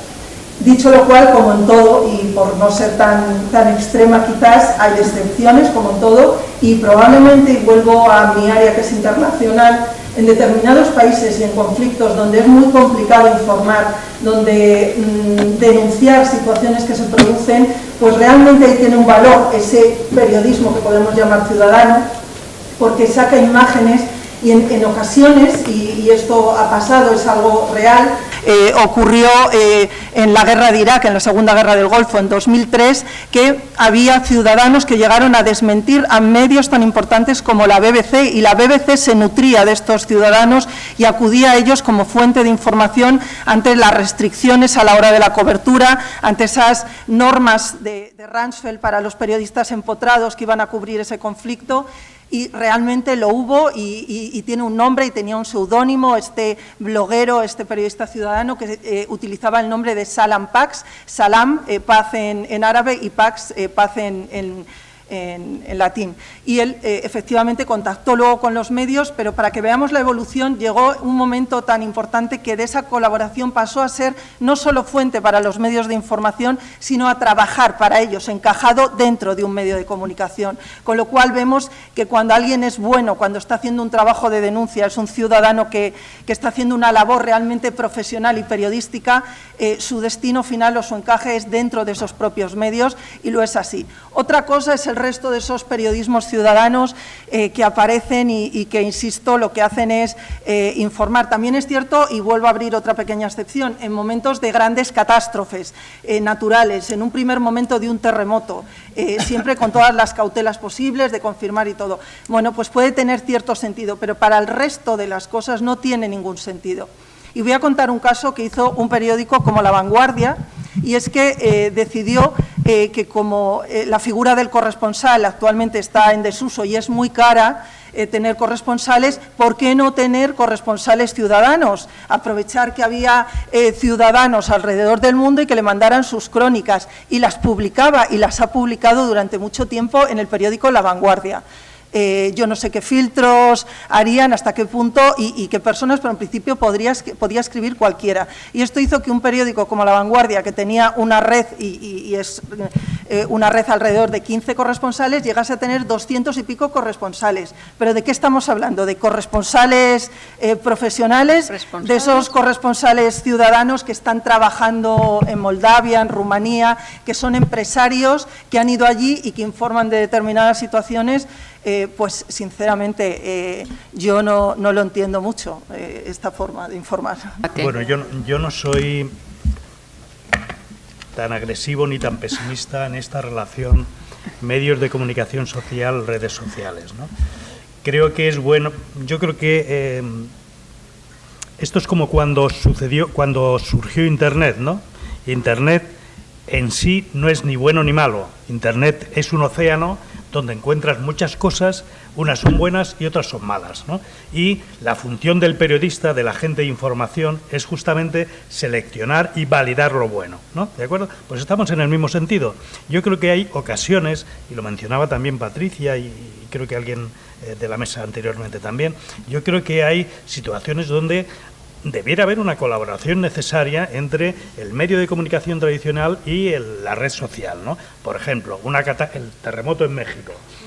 Los medios convencionales no acceden al lugar de la información porque es una pequeña población, y hay un señor que desde su móvil, desde su smartphone, te lanza la información y tú la validas, pero la validas tú, ¿no? Esa es una cuestión, ¿no? Es decir, es una posición, digamos, constructiva respecto a la relación entre nuevos medios y viejos medios, ¿no? Pero dicho eso, retomo un poco la pregunta de la moderadora, ¿no? ¿Es competencia este periodismo ciudadano frente al periodismo convencional o profesional? Es que creo que tenemos nosotros, desde la academia o desde la profesión, tenemos la obligación moral de no permitir siquiera esa pregunta, porque eso es tirar por tierra nuestra profesión. Nosotros tenemos una profesión muy, muy importante, porque a través de los medios de comunicación podemos cambiar la situación y la realidad social. Y eso es socialmente, en el siglo XXI, algo fundamental. Entonces, no permitamos siquiera que surja esa duda. Nosotros tenemos un trabajo socialmente muy importante, ¿eh? Y intentar equipararnos o ir en paralelo a un señor que tiene un smartphone y que te transmite una información puntualmente, que además tiene que ser validada, si la queremos realmente conformar como información y noticia, pues realmente es casi, con perdón, un insulto, ¿no? Entonces creo que, en relación a la pregunta, María, ¿son competencia? En absoluto, pero es que, es más, debemos negarnos siquiera a plantear esa competencia. Yo voy a decir, no estaba haciendo la pregunta porque lo creyera, sino todo lo contrario, para generar el debate y porque además creo que empieza a haber un cierto porcentaje de personas entre la ciudadanía que hacen declaraciones de este tipo. Yo ya no leo periódicos porque son todo mentira o porque no me fío de lo que dicen. Y a mí se me ponen los pelos de punta porque, claro, dices, vale, pues no te fías de medio de comunicación, te fías de un reportero que pasa por la calle o que incluso puede estar pasando una noticia falsa que se la acaba de inventar, que es un bulo, que incluso empieza a haber ya un problema. La policía está incluso tratando de perseguir este tipo de dónde salen las noticias, cierto tipo de noticias. Pero lo cierto es que las dos realidades, hay ciudadanos que afirman que ya no leen periódicos, que no miran televisión, que no miran porque no se lo creen. Estamos, por tanto, la profesión perdiendo algo de credibilidad y, por supuesto, yo reivindico absolutamente la profesión y cuanto más seria y más profunda y mejor hecha, mucho mejor. De hecho, a ver, bueno, lo digo también un poco al paso para luego seguir incluso con tu opinión y con Hispanoamérica, porque ayer me surgió el tema y hoy me vuelve a aparecer. A ver, el tema de la responsabilidad, cuando yo hablo de la responsabilidad profesional, afecta al ejercicio de la profesión en toda su extensión, no solamente en que paso una noticia o una fotografía o un vídeo más o menos manipulado o más o menos interesado o más o menos parcial, sino que pasa porque efectivamente la profesión periodística tiene una responsabilidad social muy fuerte con la ciudadanía y tiene que estar evidentemente cuidando de la propia democracia y de que el sistema funcione y del bienestar social y del servicio público. De todo eso, obviamente, un bloguero no tiene por qué tener ninguna implicación. Pero más allá de esto, en el panorama internacional, y me alegra que haya gente de Hispanoamérica escuchándonos, porque efectivamente ser periodista hoy, por ejemplo, en México, es una profesión de riesgo. En Siria es una profesión de riesgo, en Afganistán es una profesión de riesgo, porque a Miroslava Breach de 8 balazos la dejaron muerta en el coche. ¿Por qué? Por hacer periodismo que los mexicanos llaman investigativo, nosotros llamamos de investigación, pero sencillamente por informar sobre el narcotráfico, sobre cárteles que están actuando sobre esto, sobre la corrupción política y demás. Evidentemente, un bloguero puede hacer algo de esto, pero sin ninguna responsabilidad y sin ningún riesgo. Tira la piedra y esconde la mano.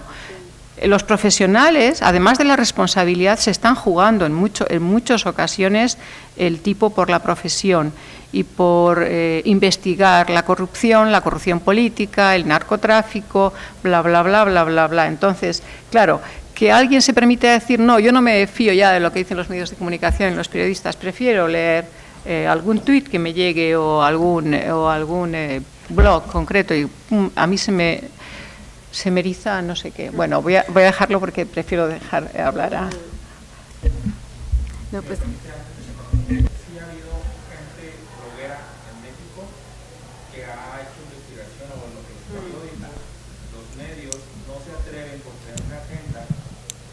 Ese es otro problema. Ha habido blogueros que han sido asesinados porque, aunque tengan un perfil no falso, sino un alias, han dado con ellos y los han asesinado igual que a Miroslava. Sí, la gran diferencia es que, y eso es cierto, yo lo conozco, pero la gran diferencia es que el periodista está firmando con su nombre y su apellido, no tiene salvoconducto, no tiene burladero, tiene que estar trabajando a pecho descubierto. El bloguero se puede, más o menos, un alias, un nickname, funcionar mientras evidentemente detecten dónde está, pero el periodista está trabajando a pecho descubierto, firmando sus noticias en un medio de comunicación donde sabe, como le pasó a Javier Valdés cuando iba a trabajar a la redacción, plin, plin, plin, plin, liquidado, ningún problema, dejó de hablar. Entonces, claro, que la ciudadanía no sea capaz de darse cuenta de la responsabilidad social de un profesional que está ejerciendo una tarea frente a alguien que lo hace como afición, que como decía ella, evidentemente, si yo pongo una tirita no me convierto en médico. Es que es una responsabilidad diferente. Antes hablaba ella, me ha parecido magnífica la metáfora de que el médico cuida de la salud del paciente y el periodista cuida de la salud mental del ciudadano, que lea cosas críticas, que construyan su mente de una forma adecuada y que no la distorsionen. Eso es lo que debería hacer en términos ideales, ¿no? Otra cosa es las limitaciones que en ocasiones pueda tener, pero teóricamente eso es lo que debería de hacer, y tener una mente sana y una ciudadanía sana significa también tener una democracia sana. Posso? Sí. Eu queria só complementar, eu também sou brasileiro, e eu queria complementar a pergunta dela. Eu acho que falta um ator nessa queda de credibilidade, que é a empresa de comunicação. Além do periodista, e até onde vai a liberdade dele de atuar enquanto guardião do direito da sociedade à informação, a grade editorial das empresas, que muitas vezes é refém dos interesses comerciais e ideológicos, e, na verdade, o jornalismo em si. Eu acho que a grande crise é o jornalismo, quando perde a credibilidade. Eu acho que a sociedade perde muito e a democracia também. O Brasil passa por uma situação vergonhosa do ponto de vista político, do ponto de vista jurídico, judiciário e jornalístico. E até que ponto os colegas que estão apurando e entregando notícia e informação têm liberdade de se colocar contra um movimento que vergonhosamente é ressuscitado em 2016, 2017. Então, acho que nessa mesa falta a figura, a empresa de comunicação, ou seja, que é uma empresa como toda outra, que tem um plano de negócios a gerir e que a informação, infelizmente, pode ser tratada como mercadoria. E, para surpresa nossa, o leitor crítico das redes sociais não é tão crítico assim, porque também falamos em educação básica para as pessoas que recebem e utilizam e compartilham as informações jornalísticas o no.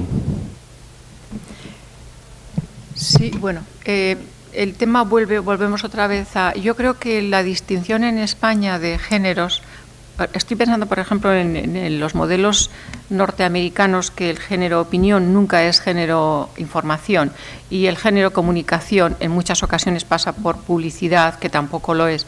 Es decir, yo cuando estoy hablando de periodismo estoy hablando de información, porque si hablamos de opinión no es información estricta, obviamente es parte de los géneros periodísticos, pero no es información, es opinión. Y si hablamos de cuestiones de comunicación o de publicidad debajo de la línea de flotación, estamos hablando de publicidad. Entonces, claro, yo cuando planteaba esto me estaba refiriendo concretamente a la información, o sea, a información pura y dura, no a otros géneros próximos o periodísticos, sino dentro de lo que es información, atendiendo a datos y atendiendo a realidad y atendiendo a máxima neutralidad posible, entendida cuenta de que todos sabemos que hay limitaciones, pero bueno, las dejamos al margen para hablar de que todos sabemos que están ahí, pero que tratamos de reconducir la profesión, que es lo que nos está preocupando, la calidad de la información, la calidad periodística y la calidad de la profesión, ¿no? Nada, simplemente yo creo que lo que bien vale la pena agregar es que por un lado es la profesión es lo que es, y yo sí estoy de acuerdo con Miguel Ángel en el sentido de que, o sea, desde el periodismo puro y duro, o sea, esa pregunta ni siquiera debería caber, ¿no? O sea, estoy totalmente de acuerdo. Otra cosa es la realidad que hay. O sea, hay ciudadanos que pueden comunicar, pero hay que entenderlo así, sencillamente. Es un ciudadano que puede comunicar y que tiene unos medios con un poder de difusión y con un poder de alcance que probablemente nunca en la historia han existido, solamente hasta ahora, ¿no? Entonces, hay que balancear, desafortunadamente la ciudadanía creo que no cuenta con las herramientas, para distinguir una cosa y otra. Es triste, es lamentable, pero es la realidad, eso es lo que queda. Te planteas como ciudadana informada, ¿no? Ya dices, bueno, señores periodistas, ¿qué hacemos, no? O sea, esto me está comiendo, ¿no? De alguna manera, o sea, esto es como, ¿no? El ratoncito que se va comiendo la madera y un día te das cuenta, ¿no? Que ya el suelo entero o el mueble entero está carcomido, ¿no? De alguna manera. Entonces, yo, antes de contestar la pregunta, o sea, digamos en esa medida está contestada, pero también yo me pregunto es si desde el periodismo, como profesión, siendo lo que es posible, digamos, ¿no? No digo conceder, pero sí digo como reconocer y darle alguna cierta responsabilidad para que esas líneas tan finas no se pierdan, ¿no? A esos comunicadores en cierta medida, ¿vale?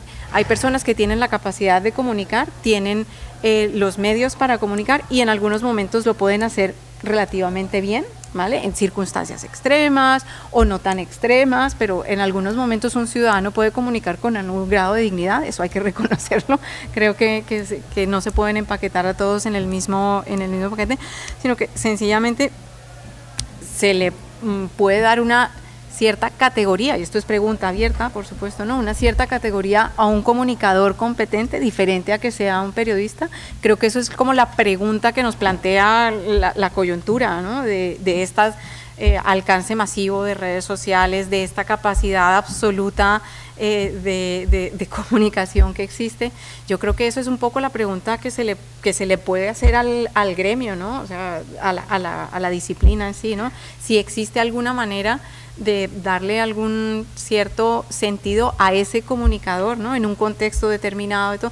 Yo creo que eso es un poco, se trata pienso yo, de estos debates, de lo que se trata es de verlo desde el otro lado, ¿no? Y está esta realidad ahí. Entonces, yo creo que desde el periodismo, si podemos interpretar esa realidad, retroalimentarla y decir, bueno, señores, esto está aquí, pero habrá algo que tenemos que hacer, pues probablemente quedándonos quietos y en el mismo lugar donde hemos estado, no vamos a avanzar. Y creo que todo lo contrario, la desinformación va a ser mayor, creo que todo lo contrario, la capacidad de permeabilidad de otros intereses, como los intereses de las mismas plataformas en las que se alojan estas informaciones o el ritmo en el que se mueven estos contenidos, ¿no? A golpe de clic, a golpe de costo por clic, en fin, ¿no? Eso está ahí, entonces, pero tendremos, digo, como ciudadanos, pero tendrá el periodismo que encontrar una manera de hacer que esto, digamos, tenga un cierto sentido, ¿no? Para todos. Bueno, yo sí puedo hablar un momento para responderte. Yo entiendo lo que planteas y quizás lo primero sería buscar otro nombre y no hablar para no confundir más o equivocar más a las personas. Y en segundo lugar serían, yo creo, casos muy puntuales y que son convenientes, y lo que lo comentaba antes, que en Irak pasó, y lo comentaba el compañero desde México, y todo mi reconocimiento a los periodistas en México y en otros países como Venezuela, donde ejercer la labor del periodismo es realmente jugarse la vida, y donde si encima además no tienes ese compromiso o esa vocación del periodismo y eres simplemente un ciudadano que crees en esos valores y que lo quieres defender, creo que tiene doblemente mérito. Pero dicho eso, creo que el número de casos sería muy pequeño, muy limitado, como para que están no es que queramos ser una profesión cerrada y que aquí no haya comunicación, no se trata de corporativismo malentendido para nada en el tema del periodismo, se trata de defender la información como un bien de servicio público fundamental y no como un espectáculo y como algo que pueda hacer cualquiera, que es en lo que se ha convertido. Y mi intervención iba en ese sentido. Insisto, en situaciones de conflicto y en situaciones muy complejas, en ocasiones hemos visto que esa información que ha aportado ha servido de complemento a los medios tradicionales, etcétera. De ahí a generar, no sé cómo va a evolucionar, si el mundo va a ir a peor, pues probablemente necesitemos más compromiso de más gente que nos ayude a reflejar mejor el mapa que tenemos. Probablemente sí sean necesarias esas voces que se sigan sumando, pero visto quizás desde este lado, cuando pensaba en Europa o en nuestro continente en este momento, la situación del periodismo, afortunadamente para nosotros, que no es de guerra como en otros continentes, no requiere hasta ese punto ni el compromiso que tiene el ciudadano aquí es cogerse y hacer información que supone esos riesgos o ese compromiso, sino hacer muchas veces banalidades o caer en opiniones propias y alimentar su propia información. No, pero yo creo que ya lleva un poco de razón en el sentido de que tenemos delante de nuestros ojos lo que tenemos. Esa es una realidad que ni la vamos a cambiar ni la podemos cambiar. y tenemos que convivir necesariamente sí o sí, ¿no? ¿De acuerdo? Entonces se trata simplemente de, a lo mejor, de cambiar de denominación, ¿no? Y tener claro cuál es nuestra función. Entonces, la función del periodista o del profesional de la información es un señor que puede utilizar algo que te viene como contenido de la red, pero que tú al final lo utilizas como complemento a tu información y lo validas, ¿de acuerdo? Ese es el principal valor que aporta el periodista. El señor que opera desde una red social a título, o desde un teléfono, o desde WhatsApp, o desde Twitter, o desde donde sea, y lo hace a nivel individual, ¿qué hace? Te lanza una fotografía de un trocito de la realidad. Y tú, como periodista, lo que haces es contextualizar eso que te llega. Lo incorporas a tu relato, a tu narración, y lo contextualizas. ¿Para qué? Para que el usuario de la comunicación se haga una idea de lo que está pasando realmente. Probablemente si dejo exclusivamente la foto que me envían a través de las redes sociales sin ningún tipo de contextualización, es evidente que a lo mejor estamos falseando la realidad. Yo creo que esa es un poco la diferencia, ¿no? Una cosa es proveer de ciertos contenidos que luego un profesional, digamos, los matiza, los organiza, los contextualiza y, digamos, se los da con elementos de juicio para ser interpretados por el usuario, y otra cosa es un señor que no tiene por qué saber de esto tampoco, ¿no? Simplemente es un ciudadano que se dedica a fotografiar algo que ve y lo lanza a la red. Pero, perdonad, sí, yo creo que es que esto ya está inventado, que no es nada nuevo, que ha habido que las fuentes ciudadanas siempre han colaborado con el periodismo. Ahora hay otras formas que son a través de redes sociales y antes escribían una carta al director o iban al periódico y lo contaban. Entonces, no hay que obsesionarse tampoco con que estamos de repente descubriendo algo nuevo y hay que ponerle ese nombre, y además se tienen que llamar periodistas ciudadanos, porque, insisto, esa colaboración o el tenerles en cuenta como fuente y luego nosotros asumir nuestro papel lo ha habido. Entonces, no sé por qué esa necesidad o esa obsesión, porque al final son etiquetas, y que conste que yo creo que la culpa es nuestra, pues somos los propios periodistas los que tendemos a poner esas etiquetas, la revolución 2.0, el periodismo no sé qué, o sea, nosotros somos los que, nosotros mismos creamos las etiquetas que luego no entendemos bien, ¿no? Porque, bueno, pues esto es así. Pero insisto que no creo que sea nada nuevo, ni haya que ponerle otro nombre que no haya sido porque ya existía. Sí, ya, vale, muchas gracias. Me tenía que marchar a la sala María Jesús Ibáñez, pero me quedo porque todo es tan interesante que no me resisto a hacer a plantear una cuestión. Y es que el periodismo ciudadano, por llamarle como se le denomina actualmente, es realmente interesante, pero tendría que servir también para que los periodistas, la clase periodística, lo tuviese en cuenta como una crisis de credibilidad. Es decir, vale, yo quiero ser un buen periodista, quiero ser una buena profesional, pero si resulta que estoy trabajando en una empresa informativa, pero es una empresa, al fin y al cabo, que está con unas directrices muy claras y con una ideologización muy clara y está interfiriendo en mi trabajo, al final lo que se está poniendo en cuestión es la credibilidad, que es la gallina de los huevos de oro. Si hay una crisis de credibilidad, al final la ciudadanía, ¿qué hace? Buscar mecanismos de escape, en el fondo. O sea, ¿qué es lo que hace una persona cuando es un medio alternativo en las redes sociales a los medios de comunicación tradicionales? Son medios alternativos. ¿Por qué? Porque no se fían de las fuentes, en principio, de información. Y yo creo que eso les debería hacer reflexionar. Porque ahora mismo cualquiera, una empresa informativa no está poniendo el máximo valor, el valor supremo de su empresa, que es la credibilidad. Están jugando con eso y se están cargando, perdonad mi lenguaje tan coloquial, pero se están cargando el patrimonio más absoluto que tiene una empresa informativa. Y eso no se están dando cuenta. No se están dando cuenta que no son los medios que tú tengas, no es la televisión, los medios sociales, la cantidad de corresponsales, no.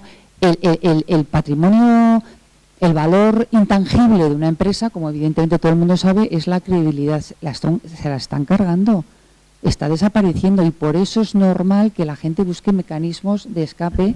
Y es que yo no me fío ya del País, del Mundo, la ABC, Antena 3, Televisión Española. ¿Qué es lo que hacen? Yo voy a ser mi propia fuente de información, voy a cuestionar yo todo, voy a comentar lo que yo veo, y lo que yo tengo en mi cabeza, con mayor o menor acierto, es lo que para mí va a ser el nuevo periodismo. Ese debate debería estar en todas las redacciones, más que en todas las redacciones, que yo creo que los profesionales son conscientes de todo esto, porque lo están viviendo en sus propias carnes. Tendrían que estar en los consejos de administración, ahora mismo que no está. Sí, yo creo que coincidimos plenamente contigo, y de hecho ya lo hemos visto, lo hemos comentado antes, ¿no? Que nosotros no podemos ponernos de perfil. Nosotros somos los que toleramos que venga un señor a una rueda de prensa y no permita preguntas, ¿no? Lo que ocurre es que ella acaba de decir una cosa muy interesante y muy importante, ¿no?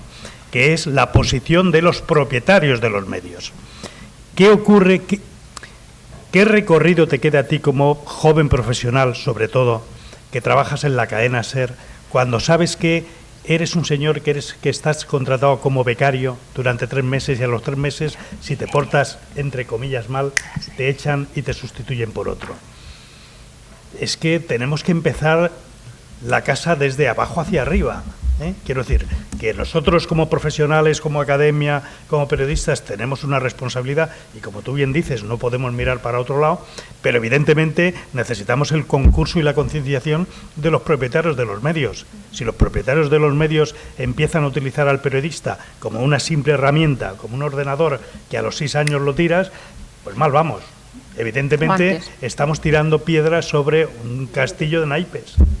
Sí, y esto además nos permite cerrar con la última pregunta, que precisamente iba en torno a los valores y las responsabilidades que el profesional del periodismo, y ahora mismo, porque imagino que por ahí para redondear el final, la propia responsabilidad, lo que aporta de valor, la responsabilidad profesional, y ante todo este debate que hemos estado abriendo, y realmente ver qué va a aportar el periodismo profesional, que ya se ha empezado a decir, ya se ha empezado a suscitar, pero realmente cuál ha de ser la diferencia. Y yo creo que en esa diferencia, salga de lo que salga de la mesa, de alguna manera va a acabar también, o va a minar por lo menos ese periodismo aficionado, espontáneo, llamado ciudadano, como se le quiera llamar, que efectivamente, pues no pasaría la garantía de calidad de ningún. Si pudiéramos aplicar unas normas ISO a la calidad de la información, está claro que ese periodismo ciudadano, que en ocasiones es muy bonito, y a mí me gustaría, ya no hablo más, digo esto para redondear un poco la metáfora que me ha utilizado ella, a la pregunta de qué puede hacer el profesional con la información para delimitar la comunicación de la información, volviendo un poco para cerrar el círculo, es que para mí cuál es la labor de un ciudadano. Pues es como encontrar un accidentado en una carretera o en la calle, llevarlo a urgencias, si se le puede llevar a urgencias rápidamente, pero depositarlo allí ha de ser el equipo médico, el equipo profesional el que se haga cargo de ese paciente. Él lo acerca y su responsabilidad acaba ahí, pero no tiene por qué seguir, no tiene que pasar a quirófano ni tiene que seguir haciendo las operaciones. No, él como ciudadano ha ayudado al enfermo, al herido, lo ha acercado al profesional, y el profesional lo recoge, lo agradece y lo trata. Y ahí acaba la historia, por lo menos para mí. Te dejamos a ti y ya cerramos todos. Cerráis vosotros. Pues vale, muchas gracias. No, es una reflexión. Si queréis luego comentar algo.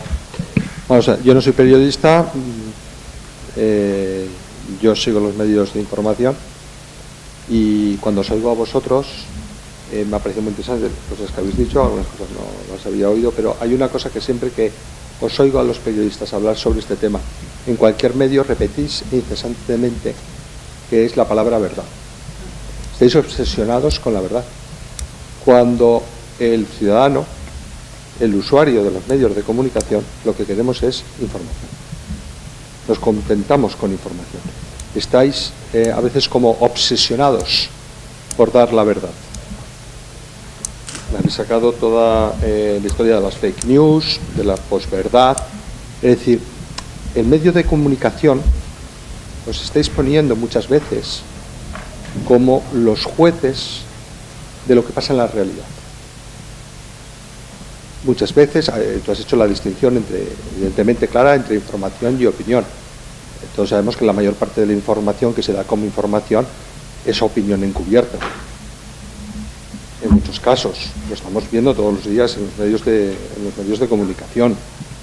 Es decir, ha llegado un punto tal que vosotros habéis hecho también una mezcla de medios, una mezcla de géneros, una obsesión por la obtención de la verdad, que olvidáis esas distinciones tan básicas que están en el propio nacimiento de vuestra propia profesión, que es el que informa y el que opina. Sí, te agradezco mucho. Entonces es un poco la reflexión de que a lo mejor interesaría más hablar en el sentido de algo que habéis dicho los cuatro, de cómo construís vuestra actividad profesional y cómo construís vuestro producto y servicio profesional, en lugar de entrar siempre en debates de qué es la verdad o qué no es la verdad. Es decir, eso os hace más, yo creo que os hace más profesional. Yo no sé si damos un turno de 30 segundos a cada uno para que cada uno pueda concluir lo que quiera y cerrar su propio discurso, porque no tenemos que marchar. Me parece que no tenemos más espacio. Cerramos con lo último que planteabas, entonces, a mí en general. Como queráis, lo que el resumen. Si me permites, María, 20 segundos, simplemente de decir que para llegar a esa información veraz, más que verdad, hablemos de información veraz, uno de los fundamentos periodísticos, es esencial que quienes hacen información sean periodistas, porque hay muchísimo en nuestra profesión, y gracias a que en Aragón más de próximamente producción profesional, quienes cometan el intrusismo serán condenados por el Código Penal. Eso, la verdad, es que hemos conseguido una gran labor en nuestra profesión. Bien, entonces cerramos. Bueno, yo para cerrar, la última cuestión que se planteaba era sobre las responsabilidades del profesional del periodismo. Ya se han dicho muchas cosas, se ha dicho lo de contextualizar, comprobar las fuentes, sabemos todos ya cuáles son las funciones del periodista. Yo lo que le digo a mis alumnos es recuperar pequeños gestos y que cada uno se convierta en responsable de sí mismo, y una palabra que es muy importante, que es tener un sentido común y un sentido ético de las cosas. Y poco a poco, y cada uno, yo sé que a lo mejor es una visión muy romántica, pero uno a uno se suma. Y que si tú estás en una empresa y te van a obligar a publicar algo que está en contra de lo que has visto, de la realidad que has visto, y no es cierto, que te niegues a publicarlo con tu nombre, y que así se respetarán los principios profesionales del periodismo. Y no decir, es que no puedo, es que tengo que hacerlo porque me van a echar a los 3 días. De verdad, te van a echar, pero luego te vas a quedar muy a gusto y seguramente vas a encontrar otro sitio. Entonces, sé que a lo mejor es demasiado optimista o demasiado romántico, pero yo abogo por esto, por pequeños gestos y porque cada uno sea responsable de lo que está haciendo. Si lo hacéis, acogeos a la cláusula de conciencia, está para eso. Bueno, yo creo que María lo que nos pide ahora como cierre es que hagamos un pequeño retrato robot de lo que vemos nosotros que debe ser la figura del periodista, ¿no? Yo lo voy a resumir a 2 cosas, ¿no? Primero, yo creo que tiene que ser un ciudadano comprometido con su tiempo, un ciudadano que tenga valores, que respete a los demás, que respete la competencia, y luego, sobre todo, un ciudadano que tenga una dimensión ética y moral muy importante, y no estoy hablando de mojicatería ni nada parecido, y sobre todo que sea consciente de que el arma que él utiliza, que es un smartphone, un periódico, una radio, una televisión o cualquier otro soporte de comunicación, es un arma que es poderosísima y que con ella podemos hacer o podemos construir un mundo mucho mejor del que tenemos, más solidario y con una mejor convivencia. Con ese perfil, yo creo que evidentemente estaremos recuperando nuestra profesión y desde luego nuestra credibilidad. Pues yo, para simplemente pues cerrar los valores y responsabilidades del periodismo, yo creo que en el mundo dominado por Google, por Amazon, por Facebook, pues, ¿no?, donde el algoritmo es el que marca realmente la tendencia y la preferencia y la información que te sale, realmente lo que te queda es el compromiso ético del periodista, ¿no?, realmente, y eso, ser editor, ¿no?, realmente el valor de la edición como está entendida en el más alto de los escalafones posibles, ¿no? Eso es, esa es la responsabilidad, y ojalá se llegará ahí sin intereses económicos y sin otros intereses de otro tipo. Dificilísimo, ¿no? Porque al fin y al cabo, pues es lo que es, y al fin y al cabo es un medio, ¿no? Y que tiene unos accionistas y ahí está. Pero si hay algo que debería ser y algo que debería quedar vivo realmente de la ética, debería ser esa redacción y esa editorial, ¿no? Debería ser el faro, debería ser ese. Bueno, como conclusión, salvo que alguien quiera decir algo similar o diferente. Sí. Cerramos, sí. De corroborar lo que ya al final ha ido saliendo en la mesa, que iba a ser mi única y primera aportación. Me alegro que sea al final, para mi satisfacción, el que la única manera de recuperar la credibilidad es el compromiso ético, renovar el compromiso ético con el destinatario. El periodismo actual se libera en el ciberespacio. El mundo actual es un mundo digital, querámoslo o no. Igual que el medio es el medio tradicional que el medio de redes sociales. Unos y otros están dominados por el poder económico. Por tanto, estamos en una etapa post-McLuhan, en una sociedad post-McLuhan, donde el medio no es el mensaje, el medio es el mensaje. Es el mensaje, sí señor. Bueno, pues yo creo que nos debemos aplaudir unos a otros y acabar con esto la sesión.